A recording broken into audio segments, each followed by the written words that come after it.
Boxing Ego here. If you like this video, make sure you hit the like button and also subscribe to the channel and hit the bell icon on the top of your screen to get notified when the latest new content drops. 1.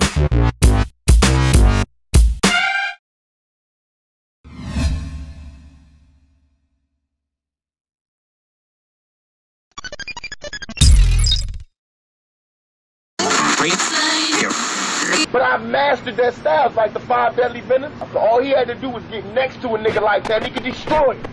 Believe in that, for real. We plan to take the same strategy we use with Death Row West, mind over matter, taking all our weaknesses and making it to our strength. That all these people talk about an East Coast, West Coast war, they like the Judas was to Jesus.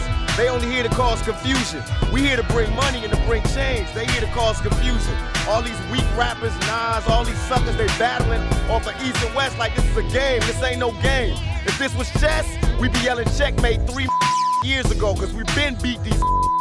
It's not a game. If you have entered into a verbal agreement and it hasn't been put in writing in any form, it's still enforceable.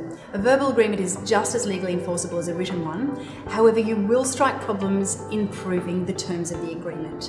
So it will come down to a matter of evidence. You can still pursue your claim to be paid under that agreement, but you will need to find ways to establish that the agreement existed, what the terms of the agreement are, and that can be very difficult if there's nothing in writing. In order for a contract to be enforceable, whether it's in writing or verbal, there must be an offer, an acceptance, and consideration. Consideration is often money down, but it can be work performed by one of the parties. Obviously, verbal contracts can become difficult to prove because the parties may have a different understanding as to what the terms and conditions of the contract were. So it is the best practice to have all contracts in writing with specific terms, most importantly, when the contract should be complete. A verbal agreement is in fact legally binding if the parties came to an actual agreement which can later be proven by overt acts taken on behalf of those parties in reliance upon the agreement. And I know that's some legalese, but really if you and I have a handshake deal and you go out and you incur a debt or take some sort of action based upon our agreement, then that is a legally binding oral agreement. The moral is, when entering into a real estate contract, be sure to have everything written down clearly and do not rely on verbal reassurances, which tend not to be worth the paper they are not written on. Still I rise, MOB, worldwide mob figures. What up, Fight World? It's your boy Ego, and I'm back with some more boxing. Make sure you smash the like button. Also subscribe to the channel for the latest and greatest in boxing. If you want to become part of the gang, notification gang, please hit the bell icon. Shout out to the Super Chat channel donations, the Venmo donations, and the Patreon family. We working. Now, Joshua Wilder, as you guys know, is heating up. Eddie Hearns said his piece. Shelly Finkel saying his piece. Wilder, haven't really heard much from AJ other than the let's roll comment. I think he's on vacation right now.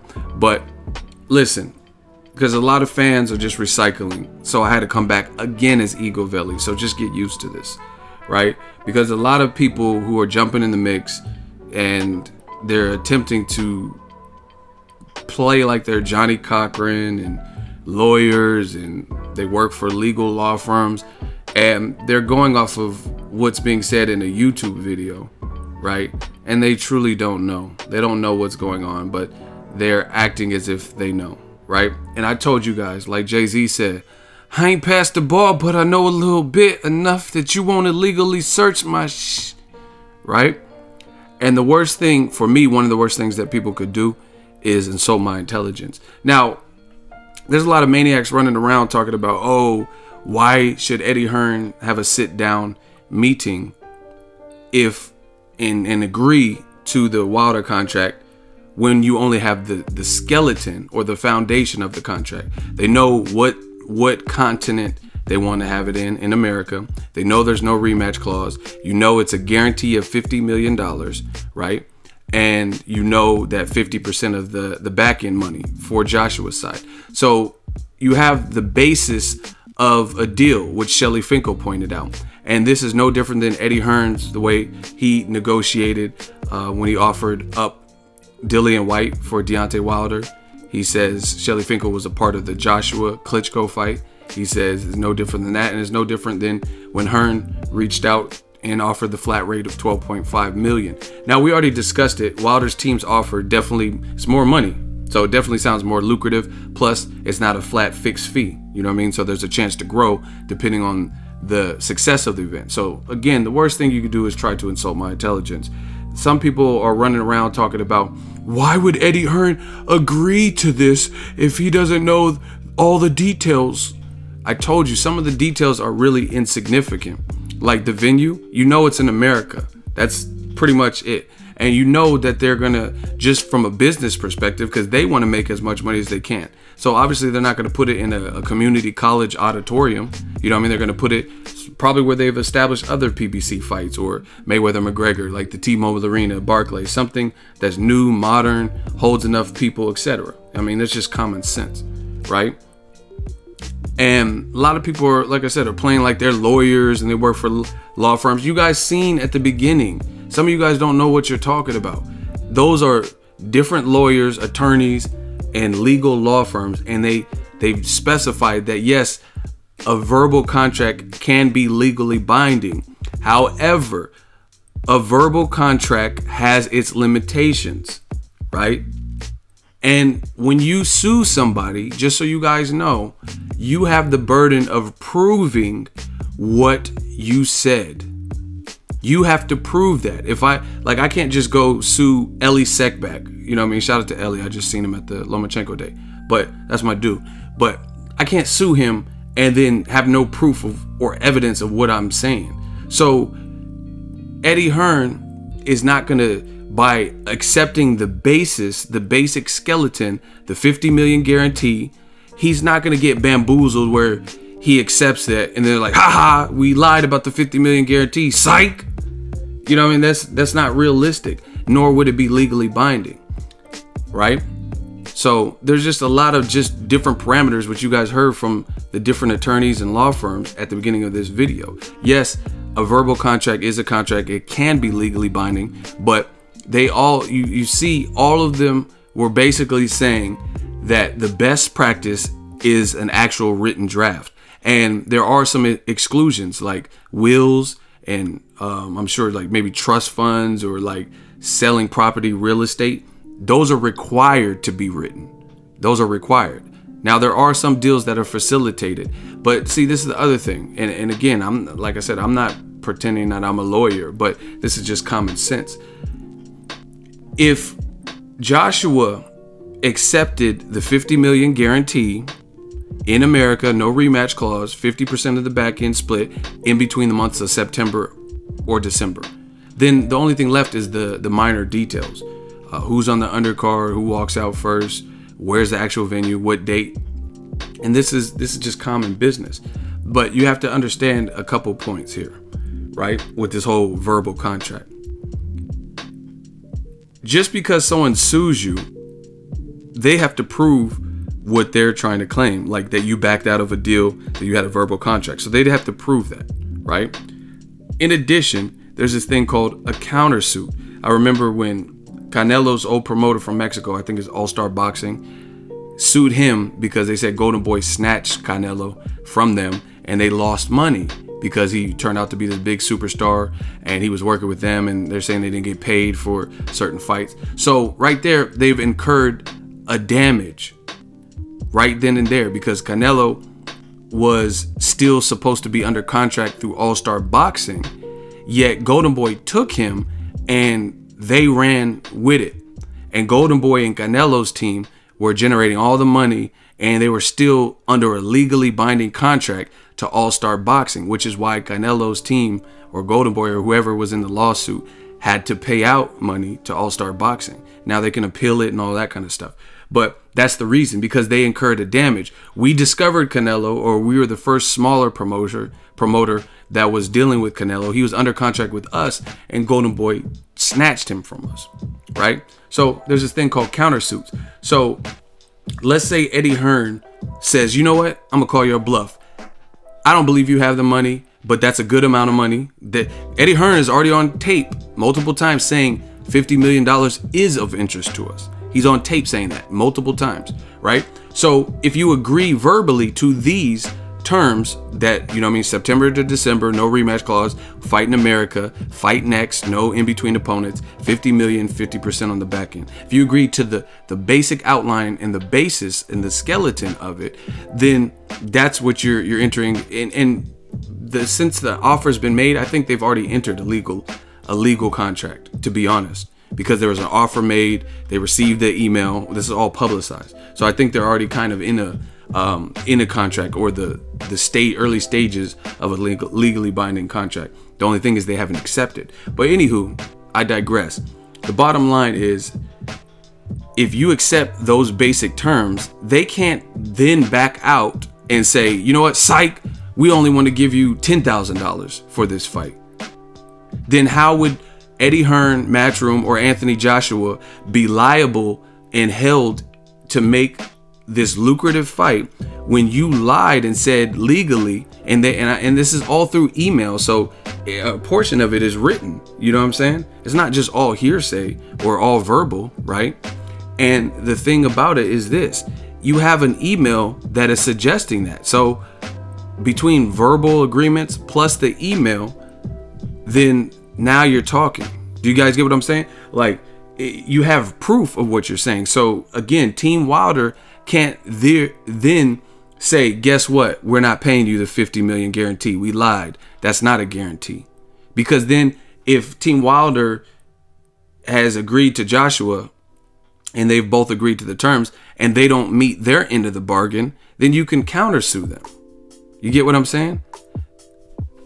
So either way, it would be stupid for Team Wilder to lie and have a written email, right? When I just established that legal or verbal oral contracts can be legally binding, plus you have an email, right? So what would be the point of backtracking if Team Wilder really didn't have the $50 million and they wanted to have it in 2 weeks, the fight, instead of September or December like they said? Then you wouldn't be, how would Matchroom be held and responsible to make that particular fight if they switched all the details from what they said verbally, and you have that on an email?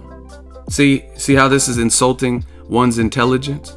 So we know that's not the case, people, because you have an email that is stipulating, hey, we want to fight you September to December. We want you to come to America, and we want you to fight no rematch clause. We'll guarantee you get $50 million, and the rest is a percentage based on the back end and success of the event. So you have the basis of the contract, right? And for this verbally, the people are like, oh, it's a legally binding contract and all this shit. Yeah, but Wilder's side would have to incur some type of damage for them to sue Eddie Hearn. Eddie Hearn knows this, and if he knows, if he agrees, then it's going to make him look bad if the fight doesn't happen next. That's why he doesn't want to agree to this. It's very easy to see, people. You know what I mean? But it's not just about a verbal contract. You have to incur some type of damage, pain and suffering, or some type of loss. I used this example before. When Deontay Wilder, he agreed, right? And then they sent a contract. He agreed to fight Povetkin. They did a purse bid. Russian promoter, World of Boxing, won the rights. And they said, we got $7 million as you're the champion with the WBC. You're entitled to 75% of the amount of $7 million or whatever that we put up for this fight. So you can get $4.5 million or whatever it was to fight Povetkin. He'll get the remainder, right? He agreed to that. He had a training camp for that. So sparring partners, those are fees that he's incurring because he got to pay his sparring partners. He traveled. I think he was in the UK when it was found out that Povetkin had meldonium and canceled, right? So he went through a full camp, sparring partners, right? Travel expenses, going to the UK, and then his next stop was to Russia, right? And then his fight gets canceled. So that situation is different because he's incurred a loss. He was supposed to get $4 million, and then through no fault of his own, his fight gets canceled. You see what I'm saying? But fast forward to this Joshua Wilder situation. If they're promising you X, Y, and Z, 50 million guarantee, and Eddie Hearn's trying to spin it like, oh, How do we know that there's no money? They said they'll show you the proof of the funds. Then you have no deal right then and there. If they said on an email, and you can print this email out, and they said we'll give you 50 million guarantee, and you don't believe the money is there, and you accept the next step of negotiations, which is to accept the basic contract, and then you iron out the minute fine details. Because you have to understand, I've explained this on my live stream, there's a lot of legalese and different things that go into defining the proper contract, right? Like, even if have you ever rented a car? You got, sign right here, dot right here. I'm in hotels all the time because I travel with this boxing shit. Even when I go to hotels, initial here, and sign at the bottom. And some places take a copy of your ID, and you know what I mean? There's different things you have to go through, and those are very easy, basic contracts. You know what I mean? I want to stay in this room for one night.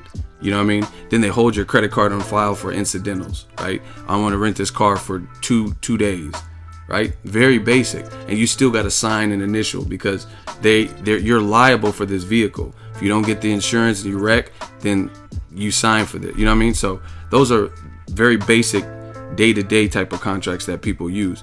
But a fight of this magnitude, I'm sure there's a lot of paperwork that you have to push for something like this. So my point being is, no one's going to really draft all of that up if you're not even interested in the first part of it, the major part, the pot of gold, the amount of money.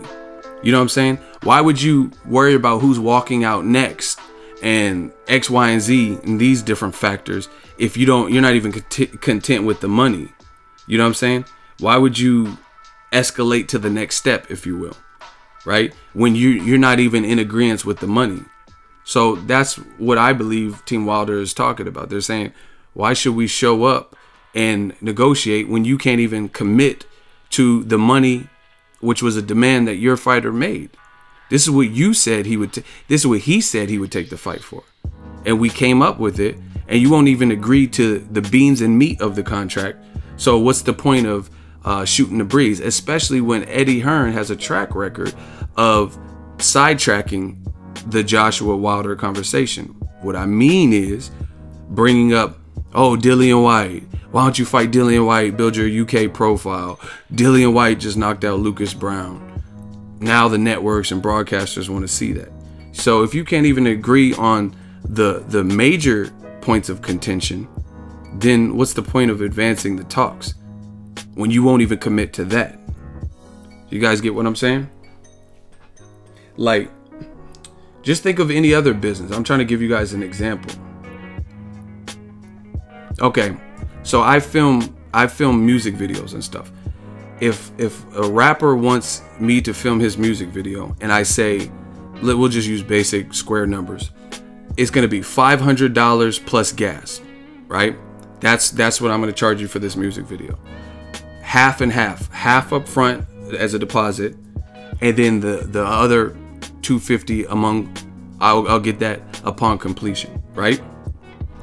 So, and I say, all I need you to do is send me any ideas you have, and send me your song and the deposit.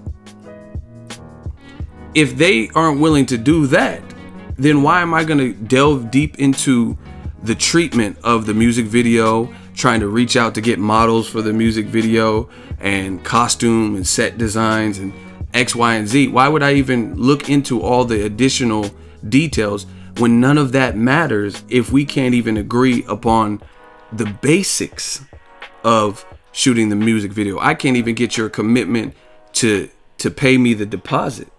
You guys get what I'm saying? That's what we're dealing with here. Why would I discuss how I plan on shooting and what lenses if I'm going to do the wide angle lens, if I need to get a drone? Why discuss all these extra details if we're not even agreeing and the person is non-committal to even having me shoot the video? So back to Joshua Wilder. It's very obvious to see a lot of people don't know shit about boxing, and now they're trying to play lawyers and it's legally binding. It works both ways, dummy. So if something's a verbal contract or oral contract is legally binding, right? Then it works both ways. It doesn't just work Team Wilder's way. So first of all, someone has to take some kind of considerable loss in time, loss in assets, like I said, hiring sparring partners, travel expenses, things like that. So if you had a meeting, if you say, I agree to that, we'll do it for 50 million, 50%, and these other basic contract points, right? These basic bullet points, and we'll iron out the additional details, right? That's what you're agreeing to. And then you can hash out what's the exact date, who gets to fight on the undercard, and all the different parameters, right? Very common sense. But you got to agree to that first. You have to agree to that we even have a deal there, because what's the point of just wasting people's time? What's the point of drafting out a long read contract if you don't even agree on the money? And the money is the easiest thing to agree on, because this is the amount of money that Joshua said he would do it for. You guys get what I'm saying? So this whole legally binding shit and verbal contracts, it works both ways. Team Wilder would have to make good with what they've said verbally and in that email. They can't just say, oh, we'll give you 50 million guarantee and 50% of the back end money. And then when Eddie Hearn agrees to that verbally, right? And he says, hey, I'm going to set up a meeting with them. And then they get there and they're like, you know what, about that 50 million, how about we give you 2.5 million and some In-N-Out burgers, some double doubles. And about that 50% on the back end, how about we give you 7%? Then that's not what he agreed to. You know what I mean? He agreed to this. You know what I'm saying? Like, if somebody's an Uber driver, right? And you agree to take someone from the airport to their house, that's what you punched in to the Uber app. From San Francisco airport to your house in San Francisco. So if the guy gets in the car and says, hey bro, I need you to take me to Los Angeles, that's something totally different. Nobody agreed to that. They were going to take you from San Francisco airport to your home in San Francisco. That's what you put in the Google or the Uber app. So once again, it works both ways. Nobody would hold Eddie Hearn or Matchroom to something that they haven't agreed to, like if they try to switch things, or if, again, it works both ways. If they say we got 50 million guarantee, this is why, like Shelly Finkel said, it's all smokescreen. If they said we have 50 million guarantee and then they can't show you no receipts, no proof, so you can't prove that they'll have the money, then that's no deal, because what you verbally agreed to before you drafted everything out is 50 million guarantee, win, lose, or draw, and 50%. So if they can't even give you the guaranteed amount, then there's no deal. And there's nothing, like no statutes or anything that would be able to hold Matchroom accountable for not getting what they agreed to. So once again, it's more smoke screens, smoke and mirrors. Eddie Hearn's trying to act like he doesn't have the money, but or the money might not be there. If you really think the money might not be there, call their bluff. Say, we accept. That's the amount of money he said we want, 50%, but he doesn't want to be locked in. Very clear to see. Let me know what you guys think. Drop your thoughts in the comment section. Make sure you smash the like button as always. Hate, comment, and subscribe. Till next video is Ego signing off.